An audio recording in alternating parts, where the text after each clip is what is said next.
Bonjour à tous et bienvenue pour cette nouvelle vidéo. Comment fonctionne le système immunitaire?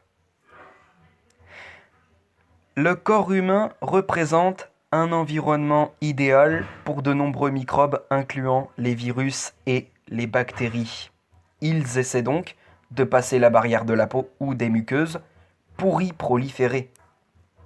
Le système immunitaire est un réseau de cellules, tissus et d'organes dont l'évolution nous a dotés et qui a pour rôle de nous défendre contre ces invasions.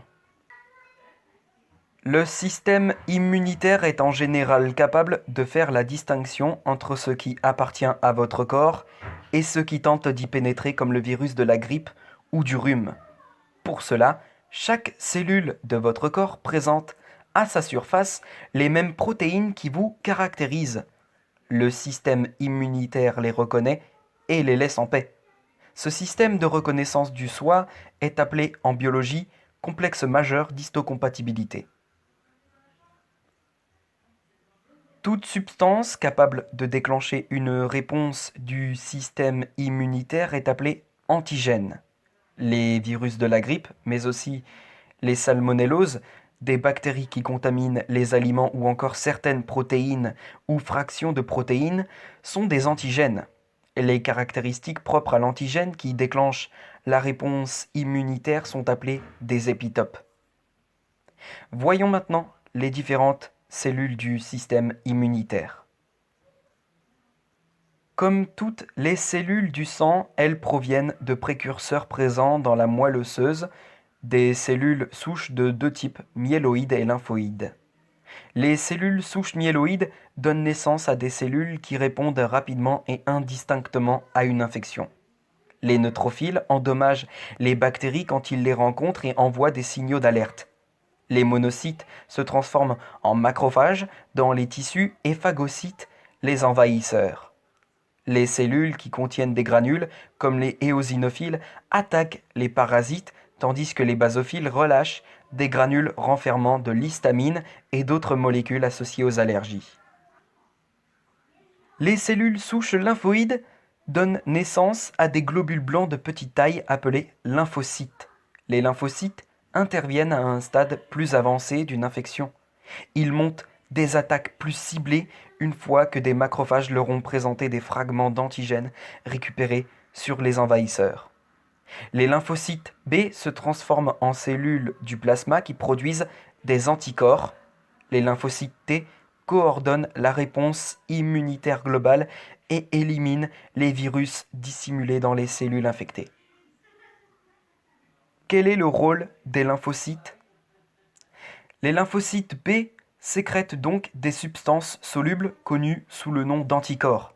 Ils patrouillent autour des ganglions lymphatiques attendant qu'un macrophage vienne leur présenter un antigène ou qu'un envahisseur se présente. Lorsque l'anticorps d'une cellule B correspond à un antigène, une transformation intervient. L'antigène se lie au récepteur de l'anticorps, le lymphocyte B, le phagocyte, et avec l'aide d'un lymphocyte T auxiliaire. Il se transforme en une grosse photocopieuse, fabrique dans le plasma des copies identiques d'anticorps spécifiques à un rythme sidérant jusqu'à 10 millions de copies à l'heure. Les lymphocytes T sont de deux types. Certains, comme les lymphocytes T auxiliaires, aident à réguler la réponse immunitaire, alors que d'autres, comme les lymphocytes tueurs, éliminent les cellules infectées mais aussi les cellules cancéreuses. Les virus qui cherchent à entrer dans le corps doivent circonvenir le système immunitaire. Il faut d'abord passer la barrière de la peau et des muqueuses qui sont déjà riches en anticorps. Ensuite, il faut tromper les défenses non spécifiques qui défendent contre tout envahisseur quel qu'il soit. Phagocytes en patrouille, granulocytes, lymphocytes NK, peptides antimicrobiens. Le virus qui réussit à franchir cette barrière doit enfin affronter des défenses spécialement montées contre lui, comme les anticorps et les lymphocytes T, tueurs de cellules. Lorsque des lymphocytes T et B sont activés, une partie d'entre eux garde le souvenir de l'attaquant. S'il se représente, le système immunitaire est prêt à le détruire. Cette immunité s'acquiert par une première infection ou artificiellement par un vaccin contenant des virus atténués ou des fragments du microbe. Et bien voilà ce qui conclut cette vidéo, j'espère que vous aurez compris le fonctionnement de notre système immunitaire. Et sur ce, quant à moi, je vous retrouve tout à l'heure pour une prochaine vidéo qui sera encore sur le système immunitaire, mais cette fois-ci pour parler euh, du VIH. Pourquoi notre système immunitaire galère-t-il? Oui, tout le monde. Donc je disais donc pour la prochaine vidéo donc qui sera tout à l'heure, ce sera sur pourquoi est-ce que notre système immunitaire est-il incapable de se défendre contre le VIH. Sur ce, je vous laisse ici puis on se retrouve tout à l'heure pour la vidéo tant attendue. Sur ce, je vous laisse et à tout à l'heure.